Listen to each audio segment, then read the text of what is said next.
Hello guys, and welcome back to another cold episode. On today's episode, we are taking a look at the best non-engine cards in Yu-Gi-Oh! Master Duel, how they work, and what you should realistically be playing, or can be playing at this moment. So yeah, this is going to be basically be explaining what decks are good right now, or not what decks, what cards are good right now to kind of main deck or side deck, or not side deck, but look at as potential options for Yu-Gi-Oh! Master Duel to kind of help you fit what you want to play and what playstyle you want to go for in the game. So yeah, we're gonna quickly start off here. This card just shouldn't be in here. We're gonna start off here with Anti-Spell Fragrance because it's all just alphabetical here. This card is very situational. There is a very few decks that really would want to play Anti-Spell. The major issue with Anti-Spell is that it does like nothing going second, so it's not really going to provide you with any value in that capacity. But there are some situations. This is why I'm not putting it in bad. There are some situations because of things like Curious or Beatrice or what have you that are able to send something like this to the graveyard and then get it back with something like Nightmare Phoenix in order to basically put it onto the field. So there are some like combo decks like that that can potentially do that, which then basically shuts down a lot of decks. And I think it's like good enough of a floodgate to warrant something like that. So at the very least, there's that. Ash Blossom, look, Ash Blossom is Ash Blossom. We all know Maxi is a main deck staple. And so because of that, you basically have to also play Ash Blossom. I'm also going to grab Called By, if it's on here. Is Called By not on here? Or am I just losing my mind? It looks like it is not on here. Interesting. I could have sworn it was. I could have sworn I put it on here. Oh well. I guess I will. Crossout can represent the Called By as well. Yeah, obviously, outs to Maxi, gonna be pretty staple. They're going to be main deck inclusions. Basically, you have to pay your taxes in this format because Maxi exists. Therefore, you have to play the 3 Ash, the 3 Maxi, the 3 outs to Maxi as well. You don't have to play Crossout. Crossout is definitely more situational, but we're going to put it up there with the as Called By. I don't know why Called By is not on here. That's so weird. Anyway, moving on. Oh my gosh, my nose is so itchy. I'm so sorry. Book of Moon is, I'm going to put it in situational. I can think of a deck that plays it, that being Fluanderees, because they basically just need their combo to resolve, and having additional ways to kind of deal with opponents' boards, as well as more specifically allowing protection from targeted effect negations is very, very useful. So Book of Moon is pretty good there. If you have a deck that's very similar, where it is very susceptible to targeted effect negation, you may probably want to play this because targeted effect negation is pretty good right now. So there's that. It's mostly things that kind of just need like one card to really get started, and yeah, that's basically it. Anyway, Bystials I think are pretty good right now. Bystials have the ability to interact with basically all of the top decks. They're a little bit more difficult to kind of fit into your deck because I think there are just better options in general. But I still think that it is fairly good right now. It puts a body onto the field. It allows you to potentially add disruption with things like Druis Worm or Baldrake or something along those lines. And then, of course, it also allows you to disrupt the graveyard, which is pretty strong. Being able to get rid of things like a Link Karibo or an IP Masquerena is pretty good against Snake Eyes. Being able to get rid of a myriad of other things from other decks. Tearlament is still very popular, so being able to deal with Tearlament cards is pretty good. So I think they're really underrepresented right now in Yu-Gi-Oh! Master Duel, and I think that you could definitely play them and do pretty well. Next up, Cosmic. I think Cosmic is just bad. The main reason you would play Cosmic is to deal with like floodgates, or to deal with like a Snake Eyes board. But the thing is, like, Snake Eyes is not nearly popular enough to warrant main decking a card that specifically only kind of hurts the deck that they can still realistically play around in most capacities. So not really that big of a deal. But the second thing is that while it is good against floodgates, it's not nearly as good as maybe some other options that we'll get to later, like Harpy's Feather Duster or Lightning Storm. And most of the time, you're not trying to plan to beat floodgates isn't necessarily a good idea, because either that means that like you're not preparing for both going first and going second, you're only preparing for like going second, or you're not really planning for other decks, because not a lot of decks are currently playing like floodgates that Cosmic is realistically going to hurt.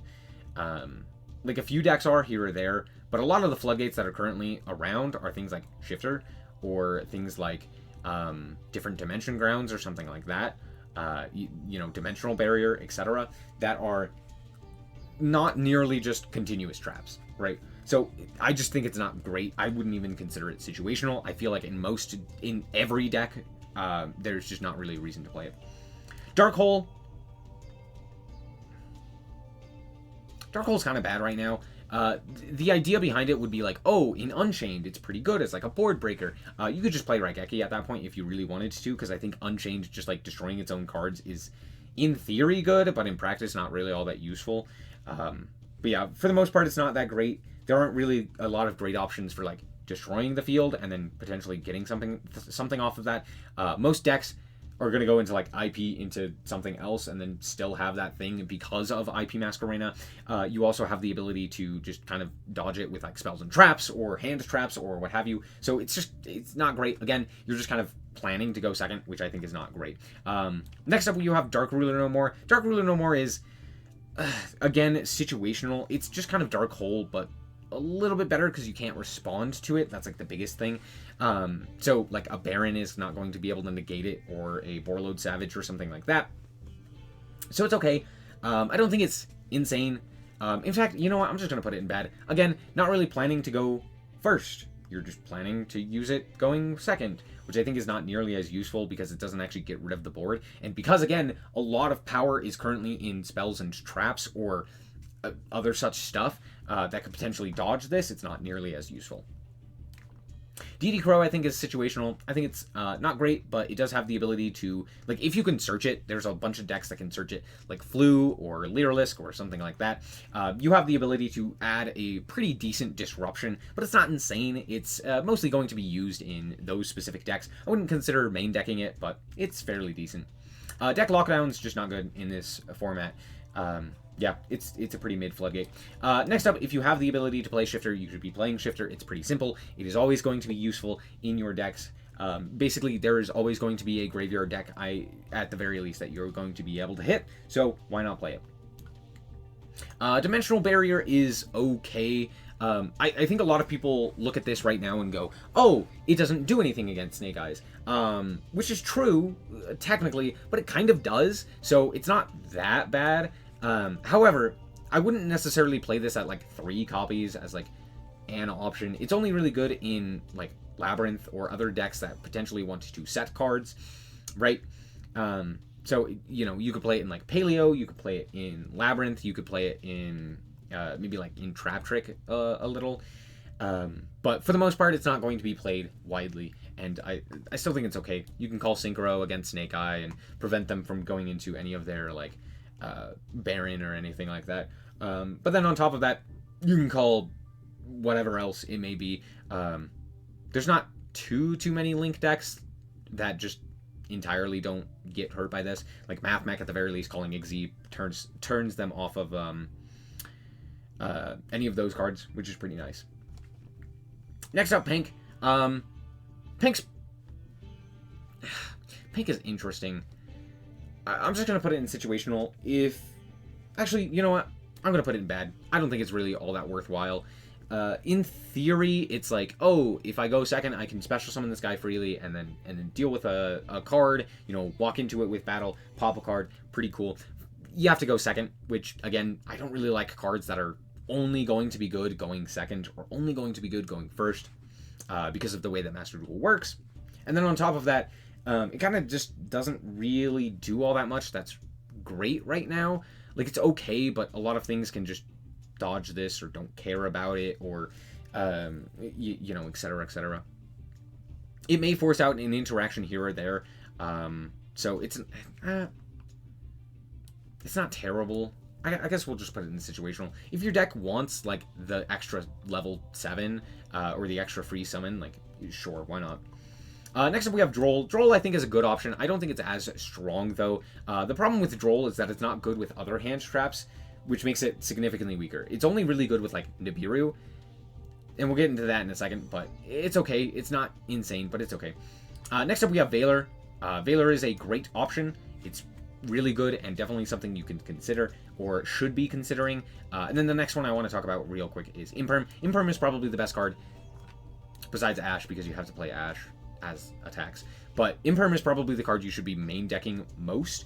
It's really good against SnowiKs. It's really good against a whole bunch of other decks. It doesn't lose to Called By. It only really kind of loses to Cross Out. And it has the ability to be played multiple times, which is really, really impactful. It's just a better Valor, which is why you should realistically be playing it, and is just a very, very solid card. Yeah, obviously. Next up, Evenly. I think Evenly is a good option just in general. Not a lot of decks are ending on Omni Negates right now, so having the ability to just like wipe an opponent's field is very, very strong. So there you go. Yeah, Snake Eye can make Omni Negates, but they're not always. And while I have mentioned like, oh, I don't like cards that are only good going second, the difference with this one is that it absolutely destroys decks. So while it is just for going second, it's so good at that job, and it's probably the best solely going second card that honestly, if you have a deck that doesn't really have a whole lot of slots available to it, this is a fantastic option for that. And so I'm going to put it pretty high, probably not above the Bestials, but yeah. It's just one of those things where it's like, it's really good if you do not have a whole lot of space, because you can just kind of like, it's just the best card for that low space. If you draw it, it's very high impact and it works very, very well, but it is kind of like that high risk, high reward where it's like, oh, it's kind of a dead card going first. Phantasme is actually pretty decent. It's not insane, but it still has the ability to like draw you cards, which is very, very useful, and it can bait out like Ash Blossoms and stuff like that. But it's also just like a good card on the field. I think a lot of people, especially SnowiKs players, if you go and special summon the Phantasme, they'll look at it and they'll go, cool, you get to draw cards, cool. Anyway, Flomberg Dragon effect target, and then you just negate it, and they're like, wait, what? And then they lose their guy, and it's very, very funny. This is just a bad card right now. Droplet, I think, is actually pretty good. I think it's very heavily underrated. There aren't too many decks that are going to prevent Droplet from resolving, so there aren't that many shifter decks or like Kashtiras running around that is going to prevent Droplet from resolving, which makes it a lot better. It is highly underrated. It's really, really good going second. It's really, really good going first as well, because you can just set it and then you still have the ability to like send off your cards if you have extra monsters or something like that to negate. It protects you from battle, which is very, very useful as well, and it's just a very versatile card. It's not going to be useful in every deck, but if you have the ability to get advantage off of this, like for example you're playing Tri-Brigade or you're playing some other deck that wants cards in the graveyard, like even SnowiKs can play this and do fairly well, like pitching a Poplar that you happened to draw or something along those lines. It's very nice. Next up, Ghost Bell. Ghost Bell is okay. I'm going to put it in more situational. It's not the strongest of hand traps right now. In theory, it kind of does a few things here or there, but it's not all that great. This is one of those things that you would like play if you have 20 slots available for specifically hand traps, and this is like the last one that you would play. Speaking of, this is very similar. The Ghost Mourner. I think Ghost Mourner is a little bit better because of the targeted effect negation, or the like on summon effect negation, which is a lot better than just like a graveyard negate. So there you go. These do similar things of slowing down the opponent. Spooky Dogwood is just not good because Maxi exists, so why play Spooky Dogwood when time rules don't exist and you could just Spooky Dogwood, or you could just Maxi. Harpy's Feather Duster is situational. I think it's a little bit better than some of these other things, but it's not like insane. It's just okay. Yes, a lot of decks do rely on like spell traps and interactions and stuff like that, but a lot of it is chainable or something that can be that can just like gain advantage by either being destroyed or just like is not really too necessary. Like against Labyrinth, it's nice, you know, because you can deal with something that's not like a Welcome Labyrinth card. So there's that. It's okay, but it's not good enough against that many decks. It's just okay. So there you go. And again, it's one of those things where it's like, it's not good going first. You don't really do anything with it going first. You know, why not just play evenly matched to actually deal with a board? I guess it's good against floodgates, but again, not too many decks are playing floodgates. I know that they exist, and you know, if you keep running into them, that's why it's situational, right? If you keep running into them, absolutely play Harpy's Feather Duster. Deal with those boards. You know, if you're gonna draw it. It's great, but I just don't think it's really that worth it. There is not enough Pearly to be playing Herald. Same with Kaijus. I think Kaijus are kind of really bad right now. They're in like probably the worst spot that they've been in a long time. They're just not very useful. So many decks are putting up multiple monsters that you kind of have to deal with, and giving them a singular Kaiju is not really going to do much. Or on top of that, like, the individual monster is not really worth getting rid of, right? It's either Snake Eyes, where, you know, each one of their monsters is nice to get rid of, and it'd be useful, but it's not really going to do enough. It's not going to do much, even. So, like, it's okay. And a lot of decks don't really want to be playing this, right? Because that means that instead of drawing something like a hand trap that's going to slow down the opponent and prevent them from getting all of that advantage, you're now waiting for them to make a board that probably doesn't die to the Kaiju, right? Next up, we have Fenrir. Fenrir is at 1, therefore it is bad, but the Kashtira engine as a whole is pretty decent, so I'm going to actually put this up here in a good option, because it's not necessarily Fenrir as much as it is like the Kashtiras. So this is Fenrir, this is Unicorn, stuff like that. These are just good options in general. A lot of decks can play this. It's just a free guy. It's just a guy, consistently, which is very, very good. Kurikara is very situational. I know a lot of Snake Eyes decks play this card. I don't think it's worthwhile playing Kurikara in even Snake Eyes, because it's just a dead card 90% of the time going first. So there's that. Even if you do have the ability to search it, it's probably not going to matter. If you're getting to the point where you search a Kurikara, you've either already won the game, or you're not going to get to summon it, because it's now known information and is probably going to do nothing. So it's just not really all that worthwhile, even in Snake Eyes. But it's still like an option you can go for. I think it's okay. It does deal with like IP Masquerena stuff fairly well, or like an Apollosa. Right, it can deal with like SP Little Knight, which is nice. So it's still not terrible, but I wouldn't necessarily put it too high. Next up, Lava Golem. Lava Golem's okay. I think the difference is that at the very least, Lava Golem gets rid of 2 guys, which I think matters a lot more than just getting rid of the 1. So I'm going to put it a little bit higher, but not all that much higher. Next up, we have Lightning Storm. I'm actually going to move this down. I think this is just too high. Next up, we have Lightning Storm. Lightning Storm's fine. It's in theory a little bit better than Harpy's Feather Duster, but this is, again, a strictly going second card. So, again, more situational. Lullaby of Obedience just isn't worth it. When Snake Eyes was more popular, it was more worth it. Right now, not really worth it. Nibiru is very strong and is a main deck option, I would say. Reason being, the reason I put Nibiru up so high is due to the simple fact that I think a lot of people, 1, don't play around it, but 2, right now, I have been seeing a lot more decks that are just balls to the walls combo. They're just gonna do their combo, and they're gonna win the game off of it, and they're gonna ignore you and act as if you don't exist. And so having the ability to just like either maxi into Nibiru and be like, cool, it doesn't really matter, you now lose the game, or just hard drawing Nibiru is very good. Now, with this in mind, Nibiru is not necessarily something you should be playing 3 of. It is kind of a dead card against a lot of decks. So I think playing 2 of it is very useful. You can draw into it with Maxi or something like that. So this is one of the rare instances where it's like, this, while it is a main deck option, it's not a 3 of main deck option. Next up, we have Delta and Gamma. Gamma's pretty good. I think Gamma holds a lot of merit in the current metagame. It like gets rid of Snake Eye Ash from the field, which is very impactful. It gets rid of a whole bunch of other cards, and it negates like really powerful effects while also putting a body onto the field. It can deal with like Max C, which is very useful going first, and it's just overall a very versatile card.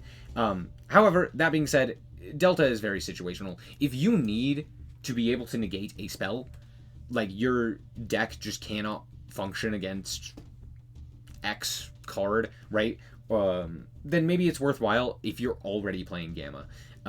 That's why I don't want to necessarily put it in like bad, because it still has its merit as like a third copy of Gamma, basically, to kind of give you that extra option of a hand trap. But all in all, not that great. Raigeki is fine. It's okay. It's not great. It's a board wipe, but it's board wipes aren't all that strong. So Subversion I'm going to put in bad, because basically the only deck that should be playing Subversion is SnowiKs. In theory, you could also play it with Diabellstar, but even that is like, you know what? I'll put it in situational. I don't think it's all that worthwhile playing in just like Diabellstar engine stuff. Because I feel like most of the time they just have better options, right? Like Rescue Ace isn't necessarily going to play Subversion. It's not really all that worthwhile. So, yeah, there's that. For the most part, it's just SnowiKs. However, you could play it in a few other things. It's nice removal, which is cool. But other than that, not all that great. Judgment's pretty good. It's not insane, but Judgment and Strike, I think, are fairly good right now. Being able to stop a summon is very nice. And then there's also a bunch of like power spells right now that just being able to negate is pretty good. But being able to negate a summon in particular is the biggest boon to these things. I wouldn't necessarily immediately include these, but they're still good options and definitely like something to consider. Soul Release is not good right now. It might be better when the Fire King stuff comes out, but as of right now, pretty terrible. Orb exists. Sphere mode's fine. I'm struggling to think of like what deck would even want this, because a lot of times it's not really going to do much. It might do something. Like against SnowiKs, it kind of does stuff. But I struggle to think of any other deck that this really does anything against without also stopping you. I think a lot of decks right now just really, really want their normal. Besides maybe Kashtira, but Kashtira is kind of rare as like a Kashtira deck. Next up we have Summon Limit. Summon Limit is situational. Same with Super Polymerization. Actually, I'm going to put Super Poly up here. Super Poly is just really, really strong right now. A lot of decks are ending on boards that you can very easily Super Poly into. And just like generate advantage just by putting a card onto the field is pretty good. Especially something like Mud Dragon. Mud Dragon is super underrated. It protects your own monsters while also protecting itself and never really being targetable, which is very nice. And then it's just like a really good Super Poly target. I feel like Super Poly is very strong. So there's that. I'm actually going to put it above Droll. Another big thing with this that I've mentioned previously is how good it is at not just going first, but also going second. Or vice versa. Not just going second, but also going first. Which is actually, you know what? I'm going to bring Strike and Judgment down. The problem is that they basically only work going first. But they're very good. Triple Tack. Triple Tack is a main deck option. A main deck staple, I would say. Triple Tack is very good. Very strong. The main reason for this is because it deals with hand traps while also allowing you to play additional hand traps yourself. It rewards, almost rewards you for getting hand trapped. However, Imperm doesn't care about that one, but basically every other hand trap you get to go, cool, I'm going to look at your hand and I'm going to steal that card that potentially shuts me down, right? Or starts your combo, right? Or whatever it may be. Hand knowledge is insane. And I know there are two other card effects with this, which is also another reason as to why it's so good. It's very good going first, but it's even better going second. Thrust, on the other hand, is very situational. There aren't nearly as many like power spells or power traps that you want to get going second, on top of the fact that you don't really have, like, if you get hand trapped, what are you going to set? Right? There aren't really that many good options right now for some of the top decks. You could potentially play a Thrust target. Like if you're playing Branded, obviously Thrust is pretty good. Being able to set your Branded cards is pretty nice, but all in all, not really all that worth it. Typhoon is just bad. Same with Ultimate Slayer. I think Ultimate Slayer is just not really all that worth it. In theory, you could send like a link monster to get rid of like SP Little Knight, or you could send, I don't know. There's not really that many good options. I struggle to think of a deck that would want to play this outside of like, no, I just struggle to think of a deck that would play this, because instead of playing that, a lot of the decks that would utilize the effects of Ultimate Slayer and would actually like gain something from having Ultimate Slayer is like, cool, why not just play Punishment in that deck, right? Like stun variants and stuff like that just kind of want to like get a guy off of the field, or like Dogmatica stuff with like a Dogmatica engine or what have you. It's like, cool, why not just play Punishment, which is just better and searchable, right? There are a few instances where it's like, okay, but there are just better removal options, right? Like Raigeki or Harpy's Feather Duster or something along those lines, or your, you know, Harpy's Feather Dusters, etc. Or you just like hand trap your opponent, right? So yeah, just not all that great right now. But there you go. Hopefully this gives you a better idea as to what you should be putting into your deck, or help you understand a little bit more about the metagame and what you should be looking out for in terms of the metagame. And hopefully this helps you with deck building and filling in those last slots in your deck. Anyway, thank you guys so much for watching. Hopefully you guys did indeed enjoy it. If you did, I like us very much, so appreciate it. And remember to always stay frosty. Bye-bye. Shout out to the Frost Guard, my members. Thank you guys so much for the support, and I hope you enjoy the content.